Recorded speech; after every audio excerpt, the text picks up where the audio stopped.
प्रभु के पवित्र नाम की स्तुति हो। एक बार फिर हम प्रभु के कदमों में आए हैं। जैसे रोज हम लगातार प्रभु का वचन सुनते हैं, इस वचन का हमने नाम दिया है रोज का रोटी। जैसे मनुष्य रोज का रोटी खाता है, रोज का भोजन खाता है, तो शरीर में उनको एनर्जी मिलती है, ताकत मिलती है।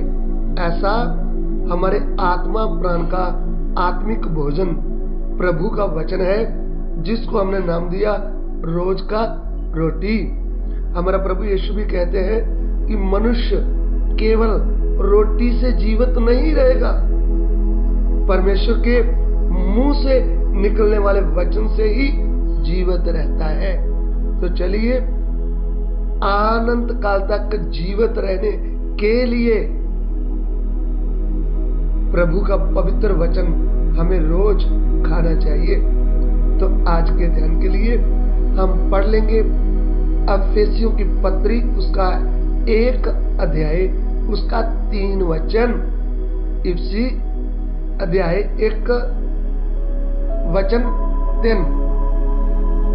मुबारक होवे साडे प्रभु यीशु मसीह दा परमेश्वर ਅਤੇ पिता, जिन्हें मसीह विच स्वर्गी थावां विच सब प्रकार दीआं आत्मिक बरकतां नाल सानू बरकत दित्ती।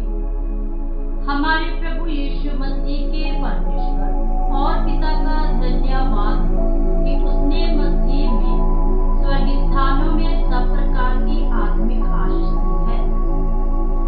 यहाँ पे इफ्सस में रहने वाले मसीह भाई बहनों को प्रभु का दास पौलुस एक पत्र लिखता है, उनको याद दिलाता है कि भाई तुम पहले अन्य जाति थे, तुम पहले सत्य परमेश्वर को नहीं जानते थे, तुम पहले मसीह को नहीं जानते थे, लेकिन तुझ पर परमेश्वर का अनुग्रह हुआ है और तुम्हारे पास सत्य वचन आया है और तुम्हें प्रभु यीशु मसीह के द्वारा जो आत्मिक आशीष मिला है वह आपको याद दिलाना चाहता हूं। सो मेरे प्रिय भाइयों बहनों, कितने हमारे लोग हैं जो इस पृथ्वी में अभी भी प्रभु यीशु के पास जाते हैं, प्रार्थना सभा में जाते हैं और जाकर उनके शरीर की बीमारी अच्छी होती है तो वो आनंद से भर जाते हैं और फिर संडे को साक्षी देते हैं कि मैं बीमार थी, मैं बीमार था, मैं अच्छा हो गया। कितनों के पास घर नहीं होता तो वो बोलते हैं मुझे घर मिल गया, तो साक्षी देते हैं धन्यवाद हुआ है। कितनों के पास बेटा नहीं है, उनको बेटा मिल गया है। कितनों के पास गाड़ी नहीं है, उनको गाड़ी मिल गई है। कितनों के पास नौकरी नहीं थी, उनको नौकरी मिल गई। कितने लोग बाहरी देश में जाकर काम के लिए चले गए। ये सब प्रभु यीशु के नाम में प्रार्थना किया प्रभु के दासों ने, तो उनको ये आशीष मिला है। वो कहते भी है हम बहुत ब्लेस हुए हैं, हमको बहुत आशीष मिला है। लेकिन यहाँ पे जो वचन का असली मतलब है वो ये जो आपको मिला है, ये शरीर का आशीष है, शरीर की जरूरतों की आशीष। लेकिन आशीष भी 2 प्रकार का है, आत्मिक आशीष और शरीर का आशीष। तो ये सब आशीषें जो यहाँ की है, जब हमारा शरीर मिट्टी में मिल जाएगा तो आशीष इधर ही रह जाएगी। हमारे आत्मिक आशीष हमको क्या मिला है वो हमें बात समझ में आना चाहिए। सबसे पहली बात, हम पापों और अपराधों के कारण मरे हुए थे। अफेसियों की पत्री उसका 2 अध्याय, उसका 1 वचन जब पढ़ते हैं तो उधर में लिखा है, हम पढ़िएगा,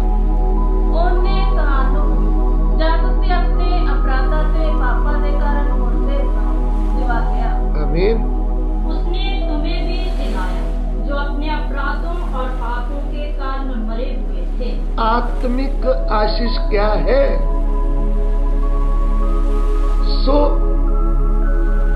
जब हम पापों और अपराधों के कारण मरे हुए थे,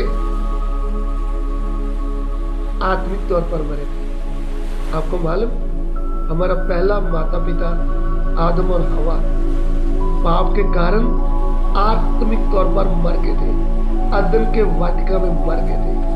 उनके द्वारा जितने भी दुनिया आगे बढ़ी, सब के सब आत्मा में मरे हुए थे। आत्मा में मरे होने का मतलब परमेश्वर के साथ का नाता टूट जाना, और परमेश्वर के साथ का नाता टूट गया, उसको आत्मिक मरना कहते हैं। और नाता जब टूटा है तो टूटा क्या है? परमेश्वर के साथ का गहरा प्रेम टूट गया था।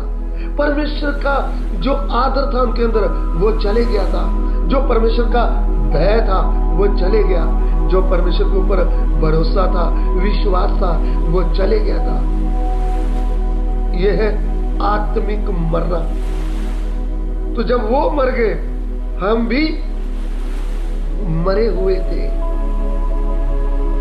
यीशु मसीह स्वर्ग से जब मनुष्य के रूप में आए, उन्होंने आकर हम मरे हुओं के लिए अपना जान क्रूस पर दिया, और तीसरे दिन वो मुर्दों में से जी उठे, और उनके द्वारा हमें अनंत जीवन मिला है।